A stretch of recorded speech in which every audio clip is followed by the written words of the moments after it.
Bismillahirrahmanirrahim.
Assalamualaikum warahmatullahi wabarakatuh. Alhamdulillah ni'matihi tatimmu salihat wa ta'ammul barakat wassalatu wassalamu ala sayyidis sadat sayyidina wa habibina wa safiina wa maulana Muhammad wa ala alihi wa ashabihi anjumiz zahirat. Amma ba'du, subhanaka la ilma lana illa ma 'allamtana innaka antal alimul hakim. Rabbi shrah li sadri wa yassir li amri wahlul 'uqdatam min lisani yafqahu qawli. Wa qala Allah ta'ala fil Qur'anil Karim, in wa ma arsalnaka illa rahmatan lil alamin. Wa qala Rasulullah sallallahu alaihi wasallam, man ahya sunnati faqad ahabbani wa man ahabbani kana ma'i fil jannah, atau kama qala Nabi sallallahu alaihi wasallam. Sadaqallahul azim wa sadaqa rasuluhun nabiyyul habibul karim wa nahnu ala dzalika minas syahidin wa syakirin walhamdulillahi rabbil alamin. Ibu-ibu hadirat jamaah yang dirahmati oleh Allah Subhanahu wa taala, wabil khusus para guru-guru kita, para ustazah-ustazah kita, orang tua, para hujjat yang mohon maaf saya tidak sebutkan satu persatu, namun tidak mengurangi rasa takzim dan mahabbah saya. Kita doakan agar guru-guru kita, para orang tua kita dipanjangkan umur oleh Allah Subhanahu wa taala, diberikan keberkahan dalam kehidupannya dan diberikan keistiqomahan dan kesabaran agar terus dapat membimbing kita di jalan yang diridhoi oleh Allah Subhanahu wa taala. Dan kita semua yang hadir, kita mohon kepada Allah agar kita hari ini mendapatkan keridhaan, keberkahan oleh Allah Subhanahu wa taala. Hadirin jamaah yang dirahmati oleh Allah Subhanahu wa taala, alhamdulillah wa syukurillah, puji serta syukur mari kita panjatkan keharibaan al-Maula Allah Subhanahu wa taala atas segala nikmat dan karunia-Nya, sehingga dengan izin Allah di pagi menjelang siang ini kita dapat berkumpul dalam munasabah yang amat mulia, yakni kita menyelenggarakan peringatan Maulid Nabi besar kita Muhammad sallallahu alaihi wasallam turu-turu doang, ya majelis doang yang biasa ngaji. Ya, artinya kita menyambut kedatangan kelahiran baginda Nabi kita Muhammad SAW, tidak lain dan tidak bukan agar kita mendapatkan keberkahan, keridhaan dari Allah Subhanahu wa taala. Sebab siapa orang yang memuliakan manusia yang dimuliakan oleh Allah, insya Allah kita akan dimuliakan oleh Allah Subhanahu wa taala. Amin ya rabbal alamin. Ibu-ibu hadirat jamaah dirahmati oleh Allah Subhanahu wa taala, kita berkumpul di tempat ini tidak lain Kita bersyukur kepada Allah sebab sampai saat ini kita masih menjadi umat Nabi Muhammad, dan kita pun diperintahkan untuk bergembira oleh Allah Subhanahu wa ta'ala karena kita diberikan kemuliaan dan diberikan rahmat oleh Allah. Tidak ada nikmat yang paling besar yang Allah berikan berupa rahmatnya Allah terkecuali diutusnya baginda Nabi kita Muhammad sallallahu alaihi wasallam. Makanya kalau kita lihat sejarah, bukan hanya manusia yang memuliakan kelahirannya Rasulullah, bahkan Allah Subhanahu wa ta'ala pun memuliakan kelahiran baginda Nabi kita Muhammad sallallahu alaihi wasallam.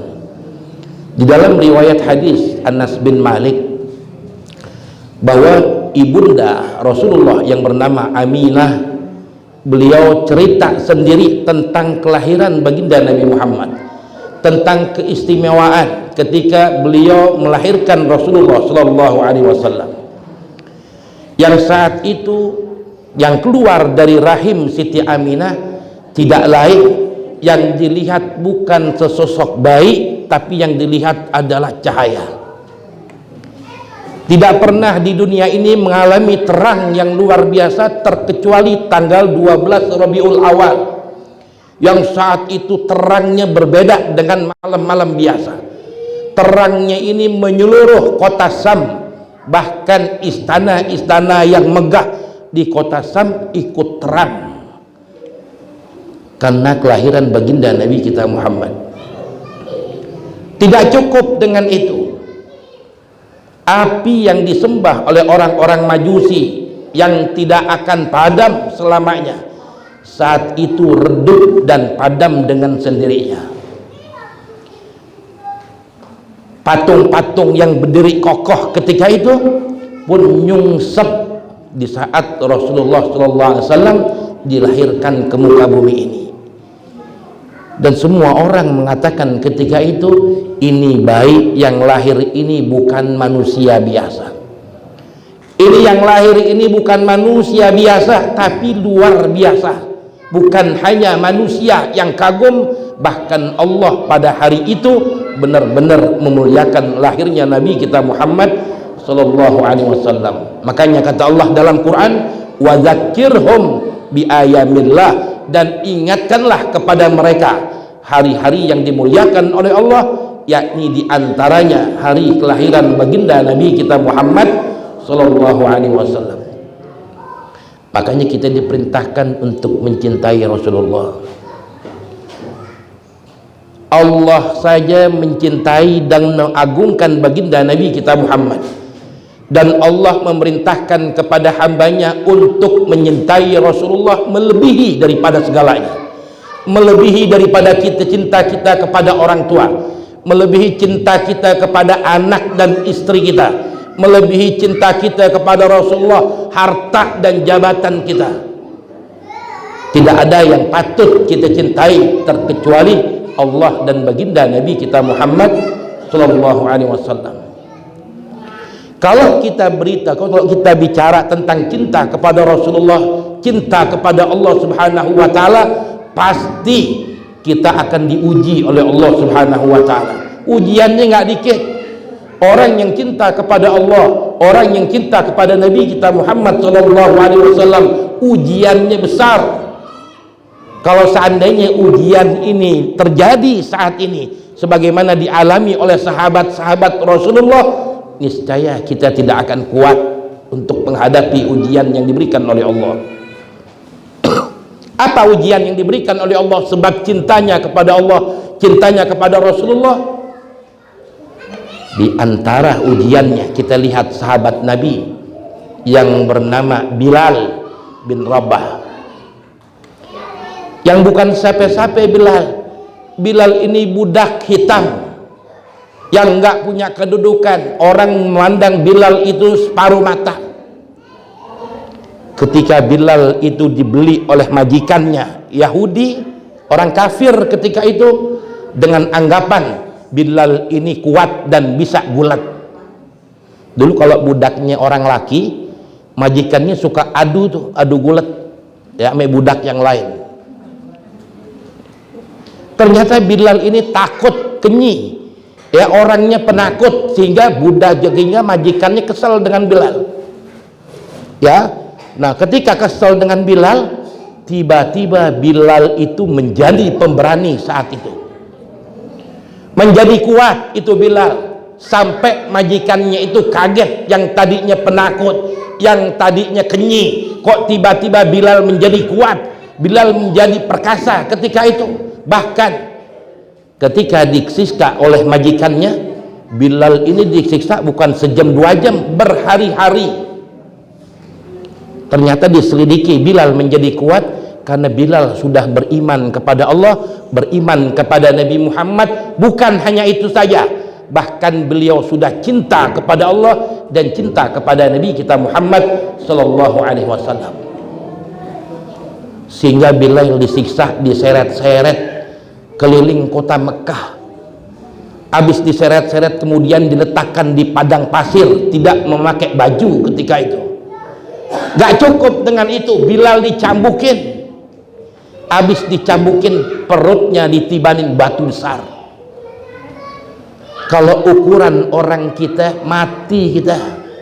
Bahkan kata majikannya, tidak ada orang yang lebih kuat saat ini kecuali Bilal. Sekalipun orang yang paling kuat di Mekah, gak sekuat Bilal. Akhirnya dengan kejadian ujian yang dihadapi Bilal karena cinta kepada Allah dan cinta kepada Nabi Muhammad, Bilal ini lulus melewati ujian yang diberikan oleh Allah.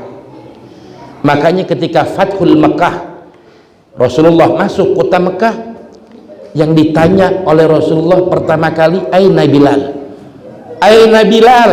Yang ditanya adalah Bilal oleh Nabi kita Muhammad. Labbaik ya Rasulullah, saya Bilal ya Rasulullah. Saat ini juga engkau naik ke atas Ka'bah, engkau kumandangkan kalimat azan.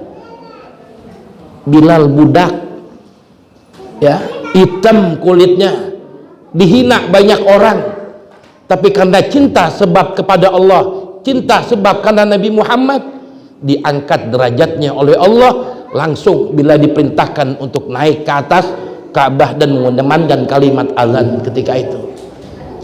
Lihat, orang kalau cinta kepada Allah, cinta kepada Nabi Muhammad, diangkat derajatnya oleh Allah Subhanahu wa taala, tapi melewati ujian yang begitu berat.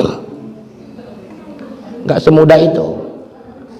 Makanya yang diinginkan oleh Rasulullah adalah orang kalau cinta kepada Allah, cinta kepada Nabi Muhammad, bukan hanya di lisan, ya, saya cinta kepada Allah, saya cinta kepada Nabi Muhammad, tapi perbuatannya justru tidak menunjukkan kecintaan kita kepada orang yang kita cintai. Yang diinginkan oleh Rasulullah adalah al-mahabbatul hakikiyah, mahabbah yang hakiki, cinta yang benar-benar kepada Nabi Muhammad. Bagaimana bisa kita timbul rasa cinta kepada Rasulullah?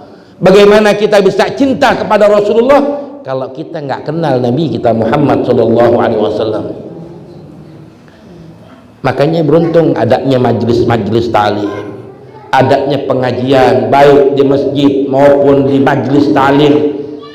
Ini tidak lain ulama ingin mengajarkan, mengajak agar kita cinta kepada Allah dan cinta kepada Rasulullah bukan hanya di lisan, tapi kita praktekkan dengan amal perbuatan kita sehari-hari, tidak khianat kepada Allah dan tidak khianat kepada Nabi kita Muhammad sallallahu alaihi wasallam.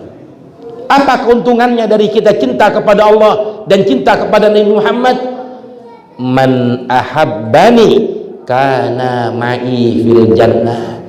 Orang yang cinta kepadaku, kata Rasulullah, nanti dia akan dikumpulkan bersamaku di dalam surga ya Allah Subhanahu wa ta'ala. Aja perlu pengorbanan, ya, bukan hanya nyawa, harta kita pun perlu kita korbankan. Sayyidina Abu Bakar Siddiq, ketika beliau tinggal di Mekah, beliau punya harta 40.000 dirham. Termasuk besar ketika itu.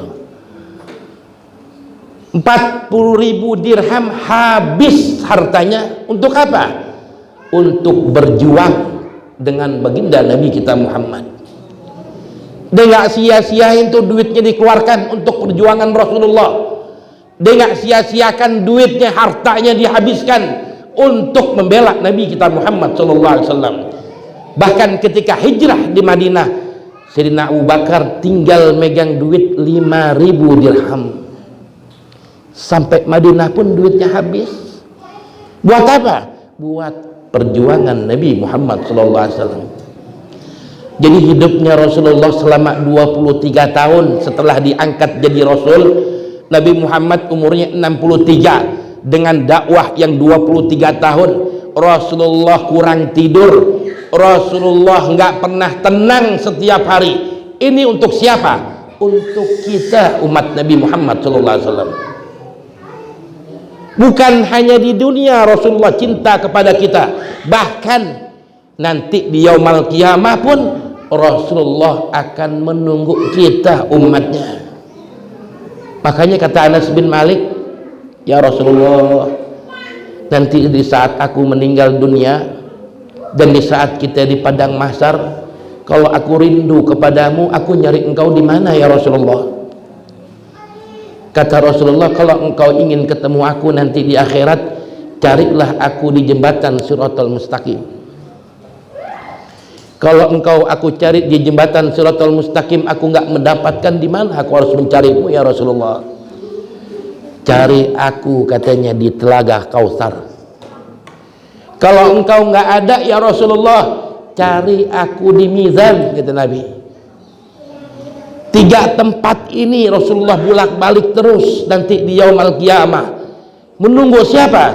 Ingin memberikan syafaat kepada umat Nabi Muhammad SAW. Ingin memberikan syafaat kepada kita. Itu bukti sayangnya Rasulullah kepada kita.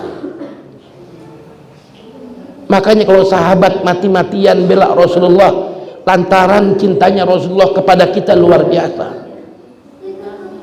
Sayyidina Umar bin Khattab ketika digandeng tangannya oleh baginda Nabi kita Muhammad, girangnya luar biasa Sayyidina Umar. Sahabat kalau dipegang tangannya sama Rasulullah, bahkan digandeng oleh Rasulullah, girangnya luar biasa. Sampai Sayyidina Umar mengatakan, ya Rasulullah, sesungguhnya aku cinta kepadamu melebihi dari kecintaanku kepada orang tuaku. Kecintaanku kepadamu ya Rasulullah melebihi cintaku kepada istri dan anak-anakku ya Rasulullah. Dan kecintaanku kepada dirimu melebihi harta yang aku miliki. Tapi kecintaanku kepadamu, aku tidak bisa melebihi kecuali aku lebih cinta kepada diriku sendiri. Saya kata Sayyidina Umar. Apa kata Nabi? La, wahai Umar, tidak wahai Umar, imanmu tidak akan sempurna kalau engkau tidak mencintai aku melebihi daripada dirimu sendiri, kata Rasulullah. Mikir Sayyidina Umar ketika itu, kenapa Rasulullah ngomong seperti itu, katanya. Sayyidina Umar berpikir, nanti aku di padang mahsyar ketika kiamat, apakah diriku bisa mensyafaati sendiri? Apakah diriku bisa mensyafaati daripada orang tua dan anak-anakku? Yang hanya bisa menyelamatkan kita di hari kiamat, yang hanya bisa menyelamatkan kita dari jembatan Siratal Mustaqim, hanya baginda Nabi Muhammad SAW. Apa kata Sayyidina Umar? Ya Rasulullah, saat ini aku lebih cinta kepadamu daripada diriku sendiri, kata Sayyidina Umar. Apa kata Nabi? Sempurnalah wahai Sayyidina Umar imanmu. Jadi kita nggak dibilang sempurna keimanan kita kepada Nabi Muhammad kalau benar-benar kita belum mencintai Rasulullah melebihi daripada segalanya. Sekarang kita punya anak 2, kita suami istri berangkat naik motor nih ke Pucung, bawa anak kita 1, tabrakan kita di depan Nurul Mustafa umpamanya, pingsan kita, laki bini pingsan. Karena laki bini pingsan, kita kan nggak tahu anak kita di mana itu keadaannya. dibawa rumah sakit kita. Ketika kita siuman, bapaknya siuman, ibunya siuman, apa yang ditanya, yang dicari oleh bapak ibunya? Anak gue mana? Anak gue gimana keadaannya? Sama kalau kita cinta yang hakiki seperti itu. Ya, kita sakit parah kayak apapun, di saat kita sadar yang kita tanya anak. Kenapa? Karena kita saking cintanya kepada anak kita. Kalau kita cinta kepada Rasulullah pun sama seperti itu. Ya, seperti anak muda yang semalam saya cerita, yang bernama Tolhah bin Barrah, yang rumahnya dekat Masjid Kuba ketika itu. Dia datang kepada baginda Nabi kita Muhammad sallallahu alaihi wasallam yang mengatakan, "Ya Rasulullah, ana uhibbuka ya Rasulullah. Saya cinta kepadamu ya Rasulullah."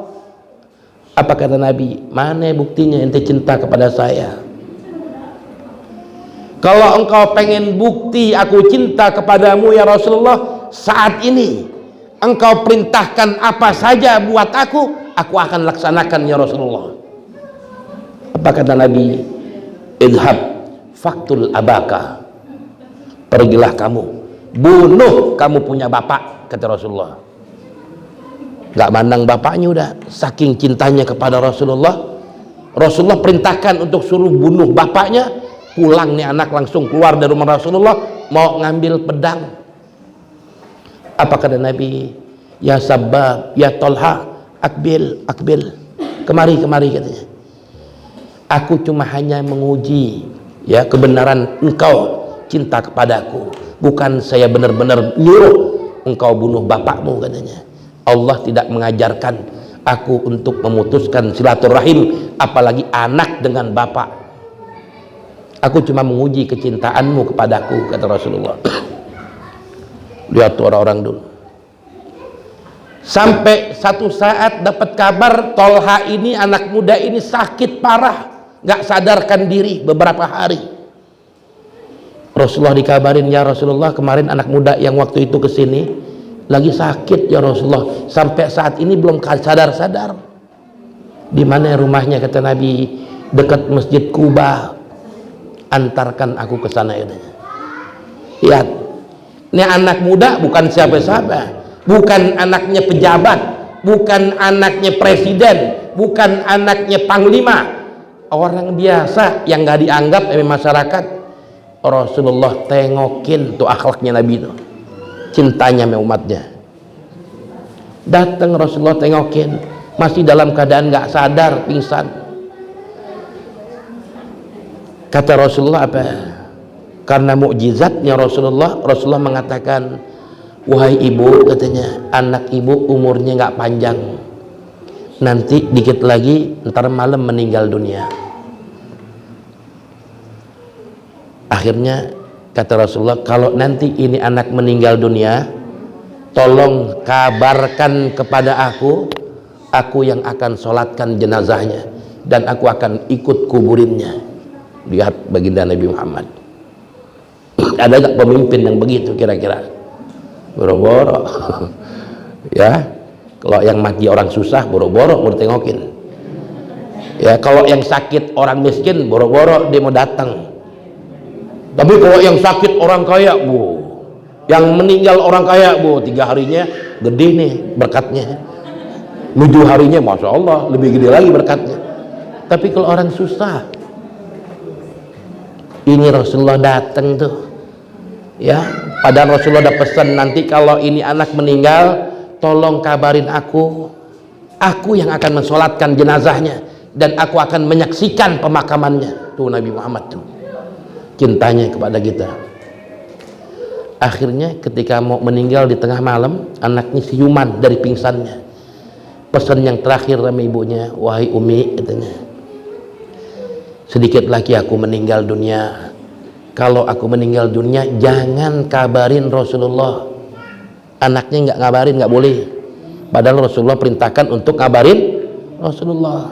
Anaknya bilang, jangan kabarin Rasulullah, wahai Umi. Kenapa kamu Tolha, kata ibunya?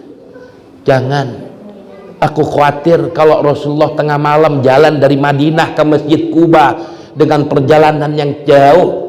Aku takut di tengah perjalanan Rasulullah disakitin oleh orang kafir, oleh orang Yahudi.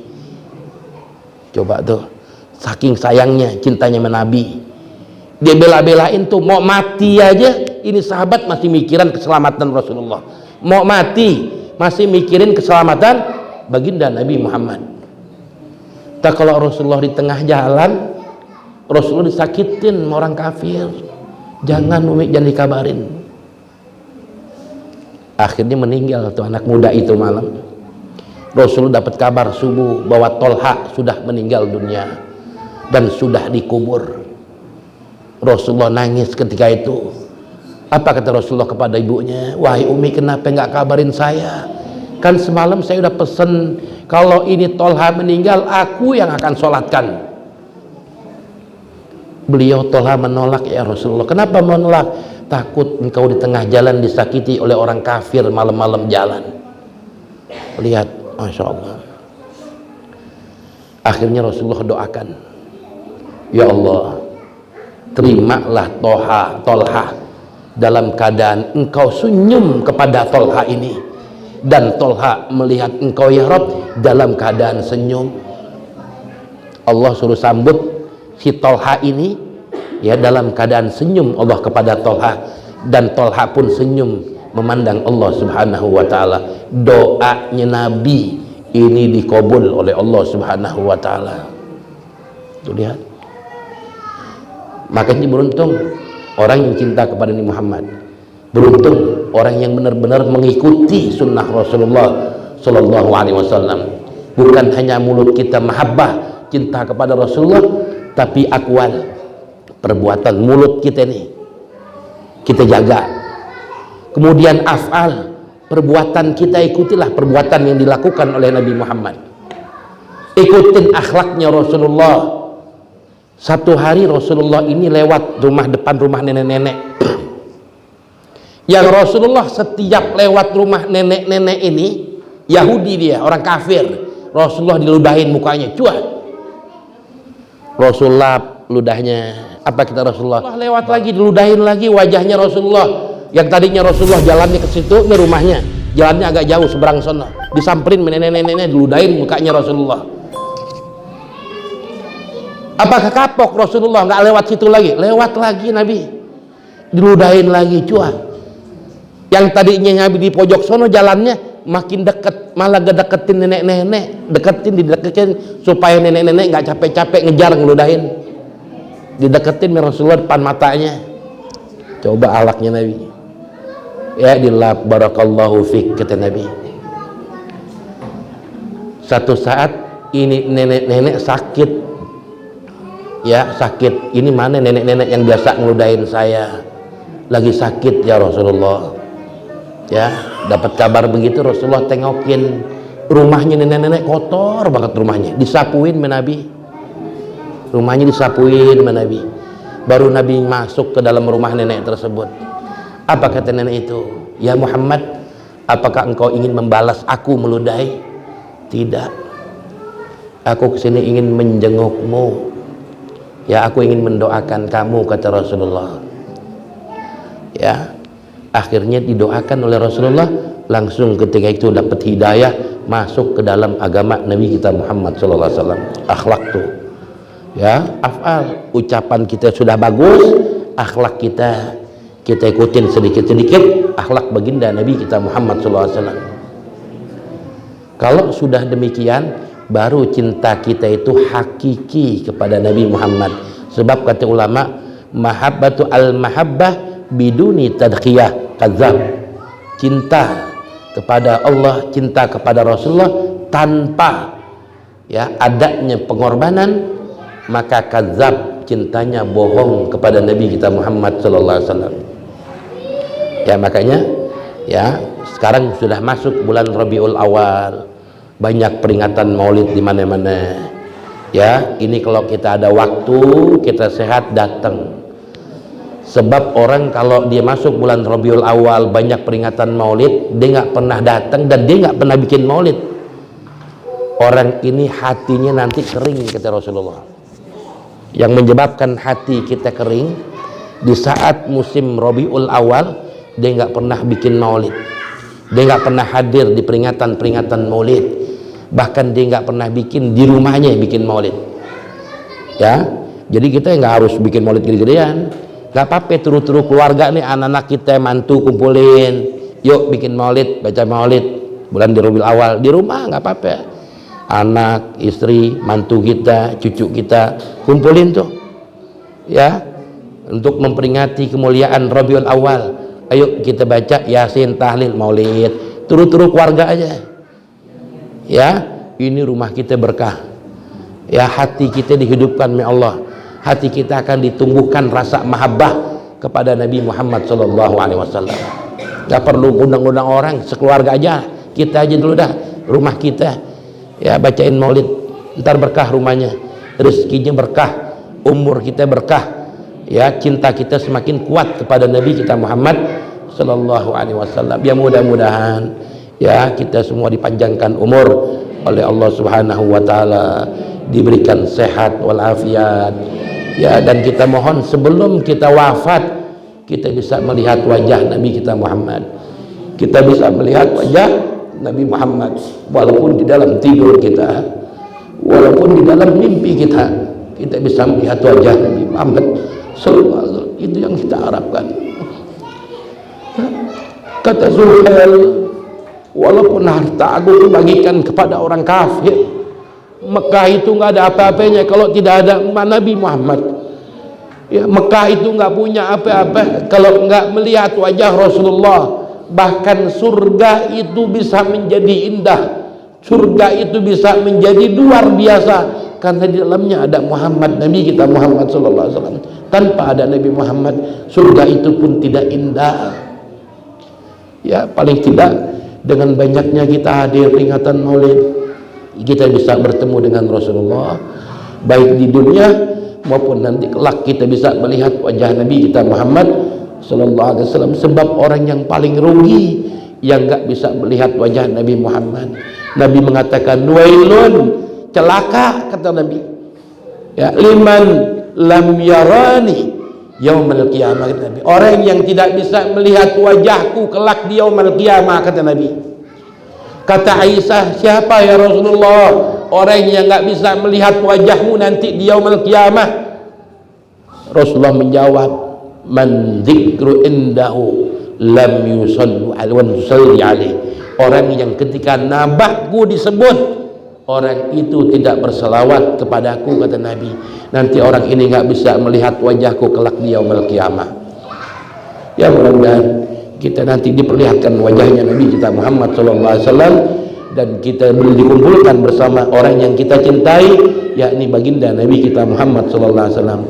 Kiranya hanya ini saja, ya, alhamdulillah, ya, malah hari ini kita bisa mengadakan atau memuliakan hari kelahiran Nabi kita Muhammad, menyambut kelahiran Nabi Muhammad. Nanti kita maulidnya nanti tanggal 4 Desember. Ya, nah mudah-mudahan ya acara kita, hajat kita dimudahkan oleh Allah Subhanahu wa taala. Dan juga saya mengucapkan terima kasih bagi ibu-ibu yang telah nyumbang tuh makanan, ya, nyumbang nasi. Tadinya pengen biasa-biasa saja. Ya, saya ngomong sama istri saya nih, Mi, ya, besok mau bikin maulid nih, ya. Terus makanannya apaan? Ya, kata bini aneh, udah masak aja deh ya, udah kita nyumbang nasi tuh, mie 2 lauk, ntar tawarin jamaah mau nyumbang apa. Ya, nah ini tidak lain wujud gembira kita, ya, wujud kegembiraan kita menyambut kelahiran baginda Nabi Muhammad SAW. Mudah-mudahan apa yang dikeluarkan, ya, apa yang dibeli, ya, ini nanti rezeki kita ditambah oleh Allah Subhanahu wa taala. Amin ya rabbal alamin. Kiranya hanya ini saja yang saya bisa sampaikan, kurang lebihnya saya mohon maaf. Wabillahi taufiq wal hidayah. Wassalamualaikum warahmatullahi wabarakatuh.